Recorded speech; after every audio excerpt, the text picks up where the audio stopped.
Hi guys, আজকে দেখো আর একটা শর্ট ভিডিও নিয়ে তোমাদের সামনে চলে এসেছি।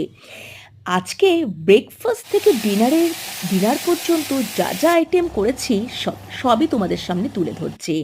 দেখো, ব্রেকফাস্টে চারকোনা পরোটা রয়েছে, আলু বেগুনের একটা সবজি রয়েছে, আর তার সাথে গরম গরম লাল চা রয়েছে। তো আমার ছেলেকেও আজকে পরোটা আর এই আলু বেগুনের একটু সিম্পল মানে তরকারি যেটা বানিয়েছি সেটা দিয়ে টিফিন ওকে দিয়ে পাঠিয়ে দিয়েছিলাম। আর আজকে যেহেতু ভ্যালেন্টাইন ডে, তো একটু স্পেশাল করার মানে ইচ্ছা হয়েছিল। নর্মাল রাইস দিয়ে ফ্রাইড রাইস বানিয়ে দিয়েছিলাম আর চিলি চিকেন বানিয়ে নিয়েছিলাম।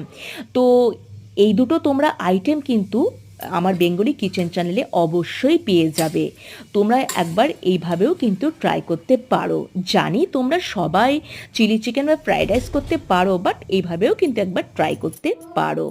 তো দেখো, আমার ছেলের জন্য একদম দুপুরের লাঞ্চের প্লেটটাও সাজিয়ে নিয়েছি, সেটাও তোমাদের সামনে একটু শেয়ার করে নিলাম। তো এই গেল আমাদের দুপুরের খাওয়া দাওয়া পর্ব।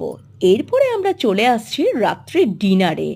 তো আমি যেহেতু দুপুরে তো চিলি চিকেন বানিয়েছিলাম, তো আমার কিছুটা চিকেন বেঁচে গেছিলো, বাড়তি থেকে গেছিলো। তো দেখো, সেটারও একটা আইটেম বানিয়েছি। তার আগে দেখিয়ে দিই, মানে রাত্রেবেলায় গরম গরম ভাত করে নিয়েছিলাম, আর আলু দিয়ে ছোট ছোট গোল আলু দিয়ে মটরশুঁটি দিয়ে একটা পাতলা পাতলা ঝোল আইটেম করে নিয়েছি। আর যেটা বলছিলাম যে চিকেনের একটা স্পেশাল আইটেম করেছি, সেটা হচ্ছে ফ্রাইড চিকেন উইথ সস। এটাও তোমরা বেঙ্গলি কিচেন চ্যানেলে অবশ্যই পেয়ে যাবে। একবার বাড়িতে ট্রাইও করতে পারো বন্ধুরা। তো আজকে আমার শর্ট ভিডিও কেমন লাগলো অবশ্যই কমেন্ট করে জানিও। যদি ভালো লাগে লাইক শেয়ার আর সাবস্ক্রাইব করে দেবে।